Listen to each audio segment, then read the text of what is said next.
Good day. This is Richard Lowe, Conversations with Influencers podcast. Thank you for joining.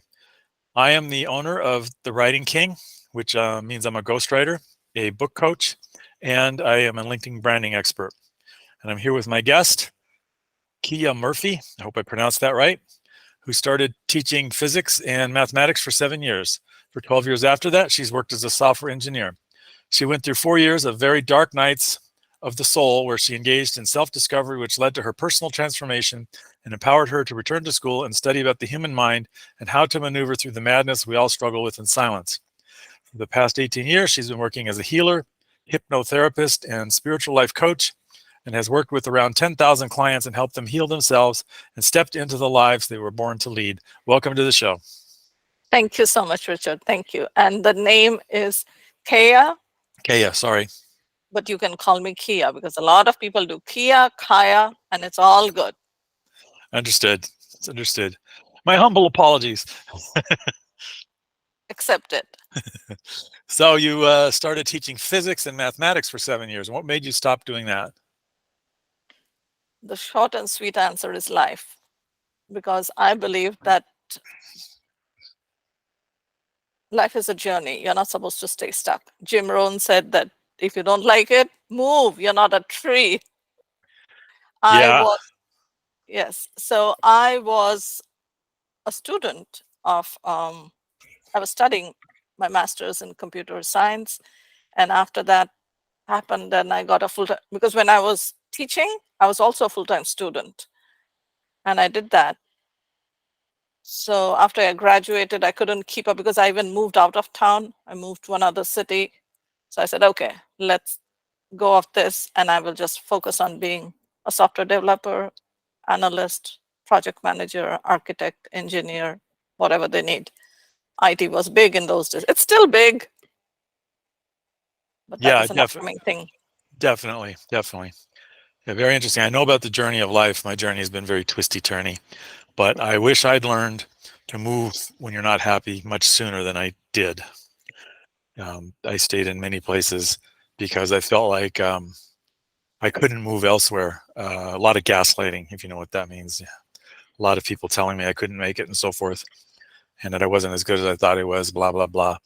And finally, I realized that they were the ones who weren't as good as they thought they were, and I was just fine. And now I've got my own company. But yeah, software engineer is a very interesting thing. When you say software engineer, what did you do? It was commercial applications. I worked for banks, accounting firms, pharmaceutical companies. And my last job was at ST Microelectronics, which is, no, it was my second last job, because I did work for a .com company too, Springboard Solutions after that. But ST was more into semiconductors. So it was a semiconductor industry. All right. Yes. And then you moved into through 4 years of the very dark nights of the soul. Why don't you describe that a little bit? Oh, Let's go into the deep, dark depths. yes, yes. Self-worth issues, self-esteem issues, and like like you were saying, when people told you were not good enough, although you knew you were better than them, and you believed them. This was my early 30s, mid 30s, and of course, the towers came down. We had a terrorist attack on this country, and too much was going on. And I had three little children. My youngest one was just a month old. Sorry. Yeah, he was a year old. So when I lost that job. And so for me, I had three kids at home, and I was like, do I really start to look for another job? And I was sending out my applications. And what happened was, every time the phone would ring, because in those days we had landlines, and I was like, oh, I don't want to answer that call because I don't want to go back to that world. I would rather be with my children. And feeling that guilt of like, oh, I'm a mother and I'm not here for my kids. And there I am at work. So it was a lot of agony. It was painful. I was frazzled and in many ways lost. But my kids were my anchor because that was most important for me. And I held on to that. And read so many books. Every time I move my house, I get rid of my books, give them away. Listen to so many cassettes and CDs and workshops and retreats. Name it, I've done it. And I went through a divorce. I went through bankruptcy. I went through accident where my car literally rolled down into a ditch and I was upside down and people had to pull me out. Like life brought all these gifts to me, but at that moment it didn't look like a gift. It looked like this is a horror show. And there's always, I felt like I could die, but I couldn't die because I had children. But my, to put it, it's like, you know how the caterpillar has to die for the butterfly to be born? Yeah. I was going through multiple deaths, and each death made me expand a little bit more, get a bit more stronger, more confident, more knowing who I am. And knowing who I was wasn't good enough. I had to help others also. And in helping others heal, I was healing. And in healing myself, I was getting better at helping others heal. So it was like a two-way thing. I believe I truly became a vessel of the universe. And those who believe in God, you can say God. So, and those of us, including you, Richard, I believe is here to give, to transform, to allow, to be the magic in your own life and miracle in someone else's. Mm-hmm. Yeah, I actually believe very similarly. I'm here for a reason. But part of my job, my responsibility in this life is to be able to, first to take care of myself, then to take care of my immediate surroundings, family, what have you. And then those circles widen. Mhm. But a basic thing is taking care of yourself. If you can't take care of yourself, who can you take care of? And, I've gone through life and seen people who can't even take care of themselves, and they're a wreck. Not the kind of stuff you went through. It's not that they're going through things; it's that they refuse to take any responsibility for their lives at all. So they they don't get a job. They sit there and watch video games. They, like during the pandemic, a lot of younger people I knew didn't even go to school. I mean, this was the ideal opportunity when they were not working. They were making plenty of money from the government. They could have gone to school, and they didn't even want to do that. They just sat in the jacuzzi and lazed around for that whole year and a half. And it's like, people, you could be making yourself better. Oh, yeah, but we don't have to now. The government's paying for it, blah, blah, blah. And they got a little shock when the pandemic ended and suddenly their rent was due. It wasn't, of course, there were rent freezes during the pandemic.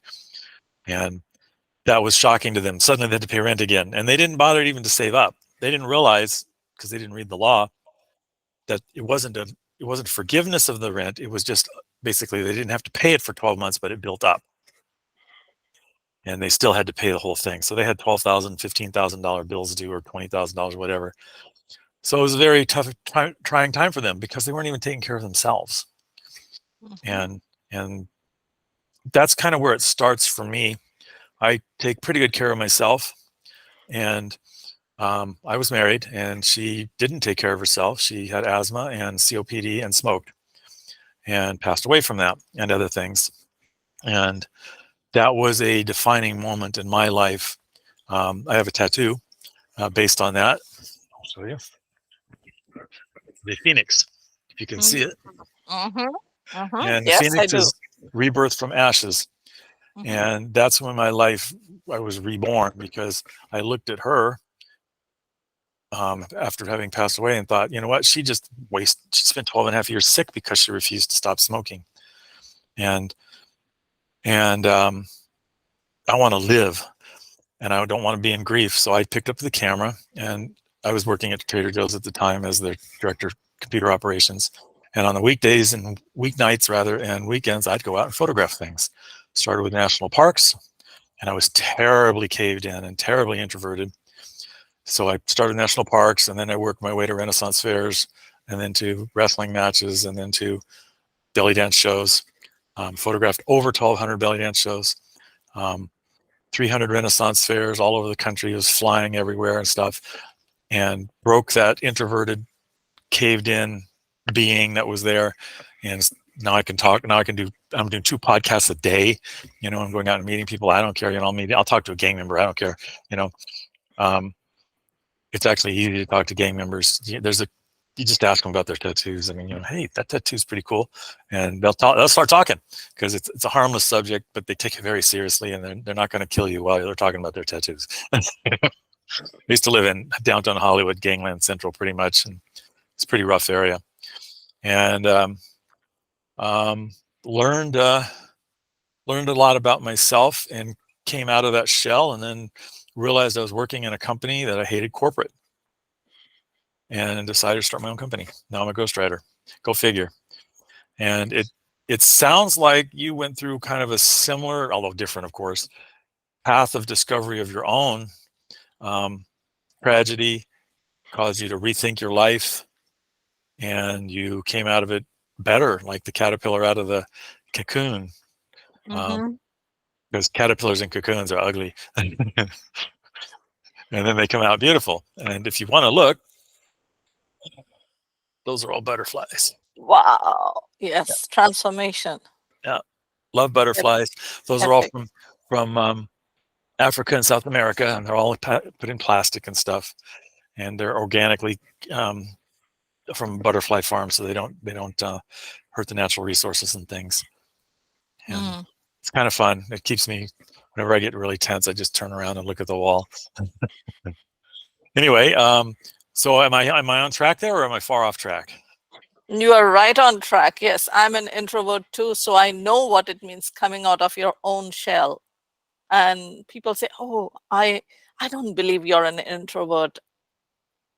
And whenever I have been on stage or taught a classroom or given a workshop or something, and I ask people, "What do you think I am?" Every introvert says, "Oh, you're an introvert," and the extroverts say, "You're an extrovert." So I believe I'm a mirror. You see yourself in me. You see yourself in me. Yep. But now we have come up with terms like ambiverts. Yes, I mean, I talk for a living. I hated talking. And the old adage, I come from India, is like, kids should be seen and not heard. And being an HSP and the firstborn, I was born in India when India was barely 20 years old. Today, Right. India is 77 years old. I'm 57. So my parents were born into a slave nation. So the way they grew up was very different. And the way they raised us was, of course, to give us more than they had. And we raised our kids, of course, my kids were born in America, but I know my friends and my siblings who have children who grew up in India, they have way more than we in America do. So it's a progression. It's a generational progression, communal. Yeah. And we have to look at not how much you get, but how much you can put into it and give without thinking, and things will come back to you. Yep. All through day and night. That's actually one of the reasons why I do these podcasts. Is they help me promote myself and so forth, but they also give back. I'm promoting authors and influencers, people, to help build up their brand and help build up my brand. And it's a give and take that actually works out pretty well, and helps. I think you need to give more than you get in many ways. Although there are times when it seems you're not getting anything, giving everything I've got, and I'm getting nothing. How's it come the universe hates me? But that's just the way it is. It's not a one-to-one thing. It's not like you give a Christmas present, you get a Christmas present. It doesn't work that way. You have to recognize that. You sometimes, like, I'm Christian, so you pray to God, and God doesn't come through, and it's like, why not? And then you find out, you get angry, right? Like, it's getting angry at God has any purpose. I mean, that's just stupid. And then later on, you find out, oh, that would have been the wrong road. That was not the place I needed to be. That customer turned out to be toxic, and that's why I didn't get it. Or that turned out to be a bad doorway. My belief is God opens doors. That's what He does, and it's my job to see the door. Hey, there's an opportunity there. Thank you, God. And I go through the door when I recognize Him, and He closes doors. So door closes, door opens. Seems to be the way it always works. If I don't see the door, my eyes aren't open, then I've missed an opportunity. And it's not like I said, it's not like Christmas where you get presents and you give presents and it's one-to-one. And it's not like asking your parents, hey, give me that toy for Christmas. It doesn't work that way with whatever spiritual belief you have. It simply doesn't. Mm. Because if you get things for nothing, you don't value them. True. That's the problem with a lot of the more socialistic attitudes of people. Let's give everybody as their um, their their livelihoods and things so that they can survive. Well, they don't value it then. Yeah. I work for my living. I worked all my life, and I don't think I've ever really taken handouts other than maybe minor ones here and there, and I don't want to Mm-hmm. because I don't value things that are given for free. Mm-hmm. We're talking big things, not like a Christmas gift. That's different. But anyway, what do you think? Yeah. Yes, I agree with everything you said. And when you said, you were looking for something and God didn't give it to you, because God has a meta approach. He can see more than you can, you and I can. So he knows, no, that's a danger, that's a ravine. You don't go there. There's a snake over there, or there is a whatever. You'll drown, you'll die. I can see from here. So let me keep you on the safe track to get to wherever you want. And it's not the short-term goals, but the long run, because life is a marathon, which could be like you sprint, you rest, you sprint, you rest, you sprint, you rest. Yes. And whether you're Christian or you're not Christian, or you're spiritual or not spiritual, I believe we are all human. I believe we all want the same thing: love, happiness, peace, health. And if your religion helps you to get to where you want and have an easier life, it's all good. It's all good. Yep. Yes. Now, I Yeah. would disagree with you on one point. I don't believe everybody is good. I believe there are evil people in the world who don't work for the good of all. Yes. I mean, Mhm. I agree. Adolf Hitler, Joseph Stalin come to mind right away. I agree with you with that too. And you said, I don't know if it was part of our conversation or before the recording started, where you talked about gang members. Right. And I have had one-on-one conversation with gang members. I have seen them cry towards the end or midway into the conversation, and being so pure and raw and real. And there was a total connection. I didn't see the evil, because this is a person, a human sitting right in front of me, and we are talking eye to eye. But I did not meet Adolf Hitler, and I did not meet any of those kind of, but the general things. Oh, that's a gang member. That's a shady neighborhood. How do you live there? There are too many poor people, too many homeless people. It's too dangerous. I used to travel the what do you call, the public transportation, and most of the people over in the public transportation are either students, Mm-hmm. because they don't drive yet, they don't have a car yet, or they were homeless people, or people with very little income and somewhere on medication and screaming or crying or whatever in the bus. I did not feel that I was going to be hurt. I did not feel crammed. I felt quite safe. And some would say like, oh, hello. And I'd be like, oh, hello. And someone would be like, oh, he's on some medication, you should be careful. And I'm like, okay, we are all here. I mean, what is he going to do? I never felt any fear sitting next to someone who was acting out or something like this in a public transportation system, or sitting with who someone told me is a gang member. I was like, I did not see the evil in this person. I just saw another human who's feeling weak or vulnerable or whatever, is just connecting with me. So I did not feel any judgment come up in me towards them. So that's what I meant by Of course. Of course. there is no evil. I know there's tons of stuff going on. Yeah, I would say Milosevic in Serbia was evil. I think he's dead now, if you know who that is. He was in charge of a genocide in Serbia. Very, very bad man. I Yes, could name some other people who who I could, Idi Amin, and definitely not a nice person. Definitely not Yes, somebody I would want to meet.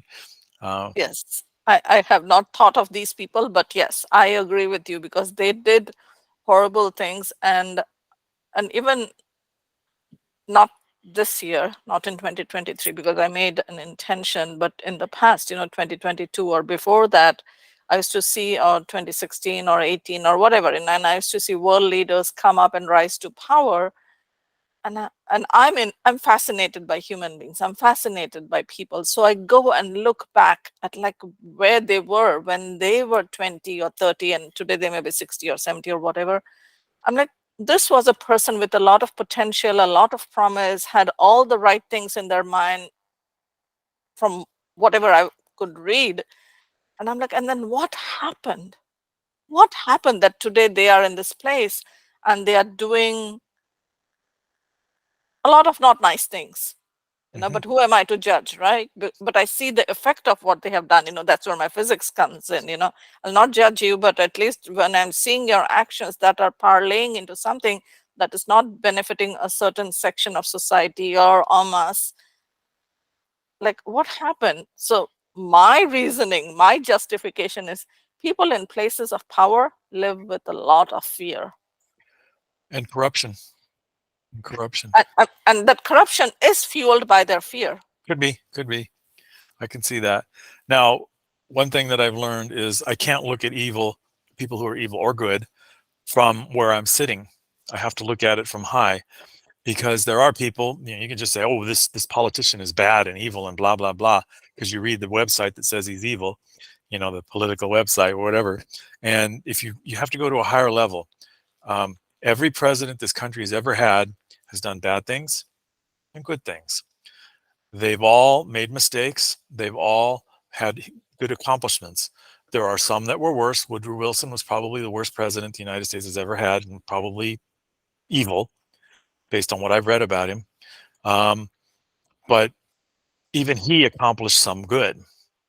I'm not going to speak about the current ones because I don't want to get into that kind of discussion. But you have to go higher than your own politics and what your own political action committees say. And you have to break out of your echo chambers, if you know what that is, and Mhm. look at a 30,000-foot level. Has this person done more bad than good? And is it significant? Was Obama a good president or not? Well, I mean, Obama achieved some good things. Obama achieved some bad things, just like every other president. Um, Franklin Delano Roosevelt, probably one of the greatest presidents we've ever had, and probably one of the worst presidents we've ever had, depending on how you look at him. Some people don't like the New Deal. He's the worst president. Some people realize he got us through World War II. He's the best president. Which one is he? He's both. You just got to look at it from a higher level. And I'm not God. I'm not going to judge him going to hell or heaven. That's not my job. Yes, because we are all human and we all make mistakes. Like you go on a vacation, let's say you go on a vacation and something good happens and something not so good happens. You're on a plane, something nice happens, something not so. People went to Maui for a vacation and suddenly Maui was on fire. So, there are events in our life that affect us, but um, things will not change for us. The only way things change is when we change the way we look at things, and that's how change happens. Yes. Now, that doesn't mean that people aren't occasionally stupid or ignorant. I was just watching the Chernobyl series on HBO, the 5-season thing about the Chernobyl accident. Man, gut-wrenching thing to watch. And there were people involved in Chernobyl who were just stupid. They did stupid things. Um, that doesn't make them evil. That just makes them stupid. And there's a difference. They didn't purposely blow up Chernobyl to kill probably 90,000 people. They just didn't. They just had blind spots in their life that made them act in stupid ways. That's all. That's different than evil Hmm. Yes, there's difference between stupid and evil. and ignorant. Ignorance, not a bad thing. We're all ignorant. Every Something or single the other. person. Something or the There's other. I'm not a physicist. I'm ignorant of physics. You talk to me about physics, I'm going to understand probably 20%, as depending on how high a level you go. You talk to me about broad level physics, I'll probably be pretty much on track. I've been watching um, videos on black holes and things lately. Those are fun. Mhm. and but you talk to me about computers, I'm going to be less ignorant. You talk to me about AI, I'm going to be even less ignorant. Talking about cybersecurity, I'm going to be spot on because that's what I used to do. Talk to me about ghostwriting, I got it nailed. Um, but one thing I wanted to ask you is, you've been working as a healer, a hypnotherapist, and a spiritual life coach Mhm. with 10,000 clients. Now that's pretty impressive. What does it mean to be that? You get to be part of everyone's secret. If this was the olden days, or maybe even these days, because I went to a Catholic school and we had a confession box. People come and tell me their stuff. And because one of the challenges I find people face is, and it's irrespective of everything, gender orientation, nationality, ethnicity, whatever, economic background, whatever.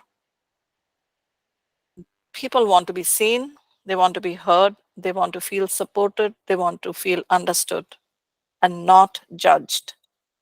So, and again, yes, I do talk about my stuff and I put myself out there and people know how to find me, but does everyone work with me? No. But those who come to me in their moment of extreme vulnerability, because I'm not a traditional therapist, and because you believe in God, so I'm going to use the word God. I am God's vessel. I know that to be 100% true. So whoever is guided by spirit, spirit, God, the universe, when they come to me in the darkest hours. And when they start speaking about whatever it is, and speaking is only like the words are only 7%. Just through their presence, when they start sharing whatever is their pain that they are going through, transformation starts happening. Mm-hmm. They suddenly feel like, oh. I have clients who go through traditional therapy and they still come to me. They said, what you can do, my therapist doesn't do. I go there, I talk about myself, and I make another appointment and I go back again. But what you do, they don't do it out there. I know my mother loves me, but I feel more loved when I'm in your presence. So it's very hard to really explain it without experiencing it, if that makes sense. So Well, when people, yes, go ahead. maybe someday we'll have to do a session or something and see what happens. If I'll that spill is my how, guts. I'll spill my guts. You'll be yes, shocked. n- no, nothing shocks me. Uh, I am like, because I truly believe that nothing happens without God's permission. Nothing happens without God's knowledge. And so this is part of the big plan that we do not know yet. of course, of course. And I am here for you to feel seen, heard, understood, supported, held in any way possible. Hmm. And so that is what happens. Yes, I have tools and techniques. I just said clinical hypnotherapist. For the last, I'll say, yeah, 18 years, I have gone to so many schools and studied so much, because every year I keep adding to my toolkit, because I don't want to be that guy with a hammer that everything looks like a nail to me. I Hmm. never know what this person needs. So I never want to be in a place that, I don't know what to do. Okay, sorry, too bad. Here, take your money and leave.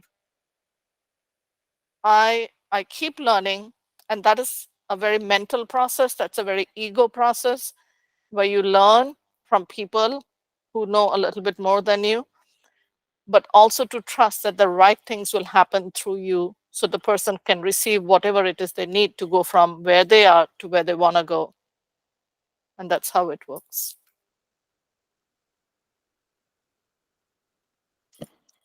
Well, I can't hear you right now. I've had to relearn trust. I had it on mute. Um, because it's uncomfortable when the thing flips back and forth when we breathe and Oh, stuff. okay. I got a mute button. Oh, that was go over here. I'm like, Exactly. did I do something? Okay. No, I did. Um, yeah, I've had to relearn to trust people several times in my life. After the wife passed away, I had to relearn to trust people after betrayals at work, and trust is hard because when you trust somebody, you open yourself up. And that's Mm-hmm. something you have to understand is you always open yourself up. Mm-hmm. And it could be a good experience, it could be a bad experience, but the more you trust, the more you're wide open. Mm-hmm. And if you're not with people who have your best intentions at heart, then you're probably not going to come out of that well. So you have to learn to judge. And a lot of people say, don't judge people. Well, you have to judge people. Somebody asks you for money, you're going to judge right then and there. Am I going to get this money back? You're judging somebody. If somebody is if somebody needs something and you've only got so many resources, you're going to judge them. Am I going to give something to this person that helps them, or am I going to give something to somebody that hurts them? Same thing you're giving, but that's a judgment. And then you've got maybe a narcissist in your life, or you're going to judge them. I mean, is this narcissist going to hurt me? Is hurting me? Probably. Then you probably need to kick them out of your life. I've had to kick out several narcissists that have improved my life many times over. The more narcissists I get rid of, and found I think all of them because I'm doing really well, the better off I am. Because there are toxic people in life. They're not necessarily evil people, but they are toxic. Mm-hmm. Um, it could be just a wavelength thing. We're on different wavelengths, and we just beat up against each other. It could be something more insidious. I don't know. It doesn't matter. They're toxic to me, and it's time for them to go. Because Mm-hmm. there's no thing in the contract that I signed when I was born that says I need to be connected with this person. They don't Mm-hmm. have to be friends with somebody. I don't even relatives. If relatives can be the most toxic of all, and sometimes you just need to say we're done. You stay on Yeah. your side of the country. I'm staying on my side of the country, and that's that. I had to do that with my parents. They're passed away now, but my dad got COVID, and um, we hadn't talked in 20 years, and he was. I don't know what I was to him, but from my point of view, I got sick every time he came into my space, just on the phone call. I would get sick, literally throwing up sick. And finally, I realized it and went, okay, it doesn't matter whether he's a good person or not. He makes me sick physically, mentally, emotionally for weeks. Done. And had to cut all ties. And my sister had to do the same thing. And so it wasn't just me. No, And it wasn't just you. Yeah. yeah, that was an important thing that I had to understand. It wasn't just me. It wasn't in my head necessarily. Sometimes, it is. Sometimes it is just me that's having a rough time with another person, but sometimes it isn't. And um, that was, but then I realized I don't have to stay communicating with him all the time. I don't have to be doing this. There's no contract. Yeah, he was my dad. That was an important thing, but he's also making me sick. Gaslighting and stuff like that. Yeah. It is. It's a very deep topic to get into when someone that close to you, and I'm glad you caught it, because your body will not lie. Your body is an amazing healing machine. We live in this body, and we have to learn to listen to this body. Like sometimes people are like, oh, I don't know. I'm like, okay, just close your eyes and see where your body is talking. Just listen to your body, and they'll be like, oh, it's my hip. That, like, is it the left arm? Yeah, how did you know? I'm like, let's continue. What is Yep. it telling you? Because there's a story it is telling, like 2 days ago, this lady, she's like, Keya, I need to cancel my appointment. I have such a terrible cold. It's like all over me. And the reason is, like, she's not, her throat chakra, is totally blocked. Mm-hmm. She has one of those crying episode that, like you're swollen and you're full of snot and you gave yourself a cold from crying. Yep. Know the feeling. Know the feeling. I'll tell you a little more personal detail. I'm telling the whole world on this podcast, but that's okay. Um, I ran away from home when I was 12 years old, and I got a few blocks away. And then I realized I was leaving my sister alone with my dad. He was not a nice person. So at 12 years old, I went back home to, as best as a 12-year-old can do, keep my dad away from my sister and remain there till I was about 19, and then finally moved out because I couldn't deal with it anymore. But she was growing up by then, and she was able to handle it. But it got pretty bad. But that was a choice. I knew that it was toxic. I ran away from home. I mean, I was only 12, so I didn't know all the words and things, and had never seen a therapist. My parents didn't believe in them because, Hmm. just don't. That back in those days, I didn't do therapy. Um, but I knew that he was going to hurt her, and even at 12, Hmm. and See, I was so glad when she got married and moved out. Yeah, and it took her many years to figure it out, but she finally did, and then she cut communication, and that was that. And she didn't talk to him again, ever. She was even more adamant than me. She wouldn't. She just never. And I occasionally had a conversation or two, usually when he needed something. are you But the firstborn? Are you the firstborn? I had an older sister who passed away at 9 months, but I was the first one who survived. So your sister was younger than you. My sister's 2 years younger. This is what happens when people come and sit in front of me. Yeah. This is exactly what happens to people when they come and sit in front of me, and they're like, "Oh my God, I wasn't even thinking about that. I don't know where that came from, and I have to share this with you." This is exactly what healing starts happening. Yeah. So I've already And been through the therapy thing. So I went through this. So I'm able to talk about it now. yes. But, and I had a good therapist who helped me get through it. And it was rough because it was kind of obscured because it was so bad. Things in childhood were so bad. I had this, in my mind, I had this angelic childhood. It was beautiful. It's perfect. There was nothing wrong. And then the veil started coming down. I was like, oh, no, it wasn't. No, it wasn't. And life started to change when that veil came down. First, of course, it was bad. It seemed bad because it's like, tears. Men don't cry, by the way. I got beaten. Men don't cry. It was not allowed. You want to cry? I'll give you something to cry about. Beat you on the head with a 2x4. You know, I didn't even cry at my wife's funeral. I couldn't. I did cry 2 weeks later when my cat passed away because that was just too much. It's like wife and cat in the same month. Come on. But And it I'm glad happened, that you can laugh about it now. You can smile about it. of And course. yes, the wounds heal, the scars remain, and then the scars heal too. To a certain That's extent, but you have to recognize them first. If you just yes, if of you course, just of cover course. them up and you bury them and you probably pretend they don't exist, they No. just build up and you take them out on the next person that you meet. And you Mhm. gotta sometimes it's a self voyage and sometimes it's a voyage with other people, a therapist or something. You have to go through it and you have to get it out. I used to journal a lot and that helped. Mhm, Actually, visiting a therapist helped even more. Somebody who really knew what they were doing. mhm, Um, a Christian therapist helped a lot. Um, just he just listened. That's all he did, and didn't make it, and just let me pour out everything. And it's, but I'm fascinated by the impact that a toxic individual can have on a person's life. It is utterly amazing to me. We let them in, and then life becomes hell, and mhm. we don't know why. Usually we don't even see it. I agree with you 100%. And when I was growing up, and even now, people say that I'm two things. One, two common things that nearly everyone says when they get comfortable sharing this with me is like, I'm a kind person and I'm a smart person. I can see that. And I thank you.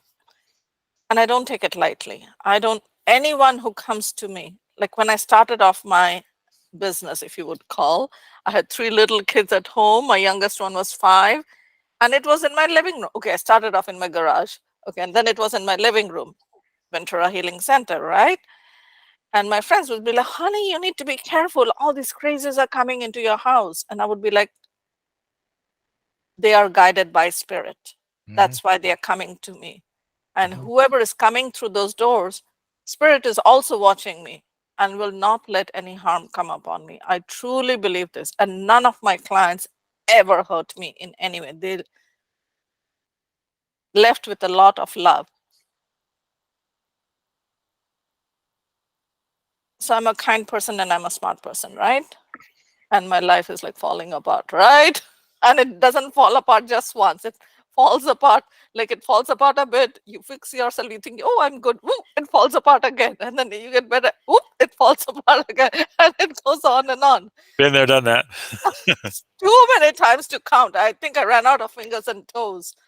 And how many times? So one day, I was sitting and I was like, I can't believe it. Like you talked about journaling. So you journal, I meditate, blah blah blah. And the thing that came to me is like, God, I truly don't believe that I'm either smart or intelligent. I do not. Because if I'm smart, how come I'm doing so many stupid things? And if I'm really a kind person, how come I'm surrounded by so much of unkindness? Like you mentioned, the narcissist. But in those cases, I'm like, no, no, no, no, I can handle this. I'm a big kid. I can handle this. I can take care of this. And I swear to God, I am not lying when I say I heard it loud and clear. Like I hear your voice in my ear that you're neither stupid nor are you unkind.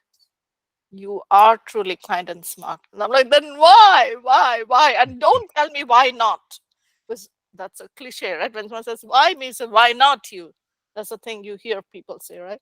I'm like, you give me a better answer. And you know what I heard? Hmm.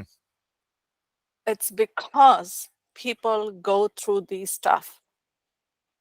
And you need to know how to help them when they come to you, because they will not teach you in a course, in a workshop, in a classroom. No one can teach you these things unless you go through it yourself. Well, I Like the found, loss of a wife. yeah, Only someone who has lost a wife, and I know his pain is different than your pain, but still you will be like, I never lost a wife. I never had a wife. I never lost a wife. I feel for you. I would give you a hug if I was there in front of you. But I'm like, I know what it means because I held my mother when she was dying. So I know the death of, you know, but that I don't know. But and it's so true. Since that day, 12 years ago till today, whatever challenge I'm going through, someone shows up and I help them heal their challenge. And in helping them heal their challenge, my challenge dissolves. yeah, that's the way it works. That's one of the ways it works. You're helping somebody else, and one thing I've noticed is sometimes we get zeroed in on our problems and we think, oh my God, my cell phone has failed. Oh my God, that's the worst problem in the world, to take an example. And then you talk to somebody else who's like not eating and their kids are starving and stuff, and you realize, okay, that's not as bad a problem as I thought.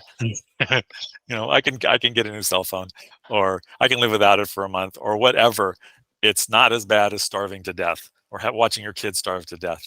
It's just, I had an epiphany once when I was just going along through life, being my usual self, and I met somebody, and we were talking, and she said, "You're a very angry person." This was many, many years ago, and I said, "Really? Tell me more." Because I'm not one to. I wasn't. She was telling me, and I thought, okay, I don't agree with you, blah, blah, blah, So she told me more, and I decided that had to leave. That was my dad. I took that from my dad. He was very angry. So I said, okay, that needs to go away. I need to do an exorcism, so to speak, get rid of that anger. A therapy exorcism. So that was the first time I started to see a therapist. Is like, this anger needs to go. And that's when I started uncovering the childhood past and things like that. Was, okay, now I understand. And you don't see any anger in me now, do you? Um, it's gone because I decided it was time for it to go. It wasn't a value. It wasn't helping me at all. In fact, it was hurting me. It was holding me back. It was making people not want to talk to me, and it was attracting the angry people, which I didn't really want in my life. And just one helpfully given comment. It wasn't a put down. It wasn't a judgment. It was just like, you're a very angry person. Given in a helpful way, literally changed my life from somebody I only knew a little bit, which may be why I was willing to accept it, because I didn't know them I didn't know them very well. From somebody close that probably would have graded on me or something. I don't know. But anyway, that was a judgment, but it was a helpful judgment. And it was a risk for them, because I could have reacted very poorly to it. Probably had in the past, being an angry person. And, but at that moment in time, that person recognized that I was open to the communication, and I accepted it, and I changed. Literally within a matter of a couple of months, that anger was gone. Mm. In my model of the world, that could also be translated to God was using her to speak to you. Of course. Yes. So these are everyday miracles. When we remain open to it, life is the most beautiful thing. Everyday miracles that God puts these right people in front of me. Like like I told you, I went to a Catholic school, right? We have a lot of Catholic prayers, and then, which I say every day, because it's just like an autopilot. I love saying it, so I say it. But the Lord's Prayer, our Father in heaven, give me this day thy daily bread. So I literally, I used to write that prayer every day for years, because as a hypnotherapist, I know, when you write, you remember. And then, and I'm a writer, I love to write. So I have like, if you turn this camera around, you will see all my books and journals. They don't look as beautiful as yours behind you. And but it is like, and I have so many color pens, and I was like, what does it mean, give me this day thy daily bread? And that time my kids were so little, so every money I made, I used to put it on the table right in front of me in my altar. And when you need something, you take from there and go shopping, come back and put the rest over there, because that's how I lived. I'm like St. Francis, being a Catholic, and St. Francis, it's like, whatever you need, you will always have. And so what do I need? And the Buddhists have a practice, the monks, they have a practice of taking meal only for today. You can't give them 2 apples, because no one wants to eat 2 apples. Just give me 1 apple today. And if you feel like giving me 2 apples, come back tomorrow and give me another apple. You just take what's needed today. So it's like, okay, give me today what I can handle. Whatever I need today to be a good mother, a good friend, a good daughter, a good sister, a good therapist, a good healer, a good coach, whatever I need for today, just give me that. Don't give me too much. If it's for tomorrow, give it to me when tomorrow shows up. I used to make these petitions to God. Give me this day my daily bread. Only what I need today. I don't need any extra. And having done this for years, what I feel is only what I need today I get. And I'm so happy about that. I can be bold enough to make the statement out in public. I do not meet bad people anymore. And in the beginning of our conversation, when I said in 2023, I made this intention of not watching any news. I did not even want to watch, these comics, I'll call them, who talk about politics and this satires, and I'm like, because that was my source of news. I used to laugh, ha ha ha, ha, laugh at this politician, ha ha ha, ha, laugh at that president, and that's how I fill myself up with news. But 2023, when it was coming, I start like right around Thanksgiving, I start writing, because I come from the corporate world where you start planning Q1 next year before Q3 ends over here. I'm like, how do I want it to be? So I'm not that good. Like in September, I'm not planning next January. But around Thanksgiving, I start planning. What is it that I need to let go of this year? And what is it that what habit should I, because everything is a process. Nothing happens. Like, it's 31st, the clock struck and everything changed, like Pumpkin and Cinderella. We don't have that in real life. And I was like, no, I'm not going to listen to these satirists anymore, because they have a living to make. But I don't want to go to bed listening to all these negativity or whatever it is, positivity, negativity, no judgment. I'm like, I don't want to. So that is a judgment. Like, I don't want to hear that and listen to that. And today in my life, I only have people who are like me, loving, kind, caring, intelligent, funny, like whatever, silly, making mistakes and forgiving themselves. Yeah. Oh, you need a couple serial killers in your life. Come on. No, yeah, I've made the promise, which I've broken several times this year, to not watch the news and to stay away from social media except for business. And that's tough. I found an extension for my browser that cuts out the Facebook wall because I have 3,000 dancer friends on Facebook that I want to stay in communication with. That's the way they communicate.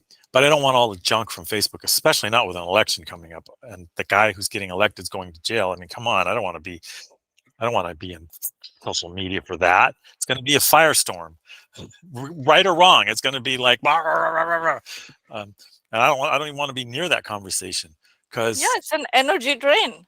it doesn't It's actually make any difference to me personally which way it goes. I mean, that's a bad thing to say, but I agree with, yeah, that's my thing too. it's I'm getting older and I see that there's just some things I just don't have the energy to care about anymore. I have to care about making a living, helping as many people as I can, writing good books, um, trying not to shoot myself in the foot while I'm starting a business, so to speak, um, and so forth. And I don't need to watch the news and find out whatever that I can't do anything about. That's the key. If I can do something about it, there's somebody in a car wreck in front of me and I can run in there and pull him out. Yeah, I want to know about that because I can go pull per person out. But if there's a car wreck in Las Vegas, I don't need to know about that. Nothing I can do about it. And that's been a hard thing to learn. I mean, my parents used to watch the news religiously, and I do remember the Apollo mission live. I'm old enough to remember that. And I do remember the Challenger, and I remember 9/11. I watched it live. That was shocking, just watching TV, and whoa. And um, it's, but life changes when you decide to get rid of the bad stuff, Mhm. but without putting your head in the sand. It's important Exactly. not to be an ostrich because if you don't, you need to see the dangers coming. I need to keep enough track of the news because I'm in Florida to know when the hurricanes are coming so that I can be prepared. I have the Cal, weather app. I have the weather app. It tells me. right, right. So I need to know when they're coming. I need to monitor them when they're here to make sure that, I mean, the one that came last year was literally aimed straight over my house. The line was drawn right over the street where I live, and then it moved south. They're like, oh, thank God. Oh, sorry for the people down there, but thank God. God had a plan. I mean, it was literally aimed at my nose. I zoomed in, and the line was literally going over the top of my apartment. And I was like, okay, we're getting a category 4, maybe 5 storm on top of me. And then it hit Fort Ritchie. And Yeah. that was, Miracles. Miracles. I'm telling you, miracles happen. and then Irma came through, and it was literally aimed, it literally did hit me, but it was supposed to hit as a Cat 5, and it hit as a Cat 1. And Cat 1 was bad enough. I certainly wouldn't want to live in Puerto Rico where they got hit with a Cat 5. Oh my Lord, that's got to be a nightmare. Mm-hmm. Um, Mm-hmm. so yeah, life is interesting. I totally believe in therapists if you find the right one, and counseling and coaches. I am a coach, so I mean a writing coach and a book coach. So I do believe in that because it's amazing how when you're struggling with something, anything. I have a marketing coach and I've hired a lead generation person. It's amazing how when you're struggling with something, you can find the right coach or the right person, and you can just this Gordian's knot. You know what a Gordian's knot is? Mm-hmm. That's from history. They had whoever would untie the Gordian knot would rule the world, and then Alexander the Great came in, took one look at it, and said, "Oh, I can deal with this," and he cut it in half with his sword. And nobody was about to say that was the wrong way to do it. Not with Alexander the Great. He just cut it in half. He's like, "I got this problem licked." he was and probably an interesting guy. What was I saying? You're in this Gordian knot in life, and you just don't know what to do, and life is all screwed up. I wasn't getting any business for a while, and well, why wasn't I getting business? Well, because I wasn't marketing. Oh, well, there is that. So now I'm marketing again, and the business is coming in now. And my life's not going well. Why not? Because I've allowed somebody in my life who's not good for me. There you go. Now, it's not always my fault. You can't always say your life is bad because you've done something wrong. There are people who have evil intentions. There are fires in Hawaii. You can't say that those people brought it on themselves. They didn't. But you can say, my house is 1 mile from Mount Vesuvius in Rome, which is, by the way, going to blow up pretty soon, and that's probably stupid. I should probably move, and maybe make an effort to move. If you're living on the side of an active volcano, maybe it's time to move. You're living in earthquake country, maybe it's time to reinforce your house.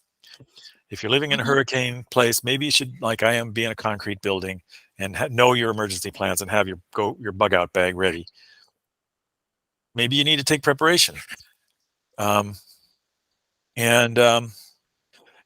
what's really interesting is throughout my entire life, I've never had a fear of death. Not once. Not once. I fear pain, but only a little bit. I don't like pain. Pain's not a friend, but pain is normal.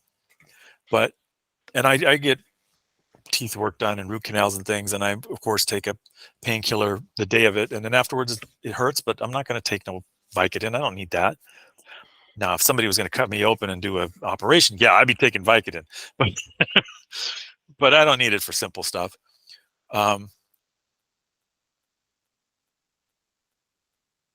Anyway, we've talked for an hour. It was lovely connecting with you. Yeah, it's a good conversation. I hope you liked it too. Yes, I very much enjoy connecting with people and learning a bit about them, sharing a little bit about me and whatever, because there are no mistakes. I truly believe that everyone comes into somebody's life for a certain reason. And I always believe in living a place a little bit better, a person a little bit happier. One of And the reasons why I'm doing these podcasts, I'm doing a lot of them, is because I've been feeling like I've been getting snarled in a knot in life. And one thing that helps me is seeing other points of view. We're not talking about my problems. We're talking about life, but it unsnarls me. I'm talking to somebody who's doing well, and it gives me a little altitude over, yeah, you know what? I've published 60 books in my life, and I've ghostwritten 48 more. I'm not doing too bad. I've published probably 1,000 articles on the internet. I've been a VP of 2 companies, vice president of technology of 2 companies. I ran Trader Joe's computer department for 20 years. I'm not doing too shabby. Why am I snarled? Oh, because of this and this and this. It helps just having another person on the other end. We're talking about nothing related to me, to see that, to get a little altitude. yes, because which I this hope is what others get. Sorry. No, exactly. Because this is what we need. No matter how much we are into technology, and there's this high tech, high tech, high tech, high tech, high tech, including AI, but nothing can compensate or become better than the human connection. Human connection is the most precious commodity out there, and it's priceless.